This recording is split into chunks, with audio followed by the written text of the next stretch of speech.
também em Londres, o presidente Lula voltou a fazer críticas ao Banco Central.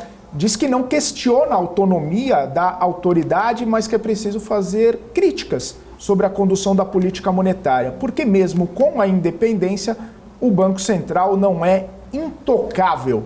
Vamos ouvir então o presidente Lula. Eu não discuto a autonomia do Banco Central. Não é esse o meu problema. O meu problema é que eu tive um Banco Central, eu indiquei o presidente que era do PSDB, era deputado federal eleito pelo PSDB. Eu nem conhecia o Meirelles quando eu indiquei.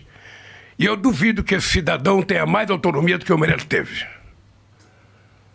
Só que o Meirelles tinha a responsabilidade de ter um governo discutindo com ele, olhando as preocupações. Esse cidadão não tem. Ele não tem nenhum compromisso comigo. Ele tem compromisso com quem? Com o Brasil? Não tem. Ele tem compromisso com outro governo que o indicou. Isso é importante ficar claro. E ele tem compromisso com aqueles que gostam de taxa de juros alta. Porque não há outra explicação. Não há outra explicação.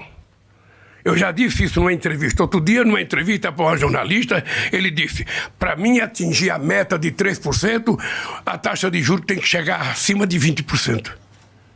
Tá louco? Não, esse cidadão não pode estar falando a verdade. Então, se eu, como presidente, não puder reclamar dos equívocos do presidente do Banco Central, quem vai reclamar? O presidente americano? Então, me desculpem, o Banco Central, ele tem autonomia, mas ele não é intocável. Tá aí, né, mais uma vez, as críticas do presidente Lula em relação ao Banco Central, a condução até, né, do Banco Central, ele personalizando ali a figura de Roberto Campos Neto, mais uma vez chamando de cidadão em relação a essas críticas sobre a taxa de juros. Bom, a votação do arcabouço, vamos falar agora, né, de um tema muito importante também para a economia brasileira, a votação do arcabouço fiscal deve ficar para a próxima semana, quando o ministro Fernando Haddad voltar da reunião do G7 no Japão. Por enquanto, o texto ainda segue em discussão. O relator da proposta, o deputado Cláudio Cajado, disse que vai aí propor que o ritmo de alta dos gastos seja fixado no texto do projeto de lei complementar, mais difícil de ser alterado do que a LDO. Na versão original, o projeto prevê que os gastos subirão ali, né, naquela banda chamada de 0,6% a 2,5% acima da inflação por ano.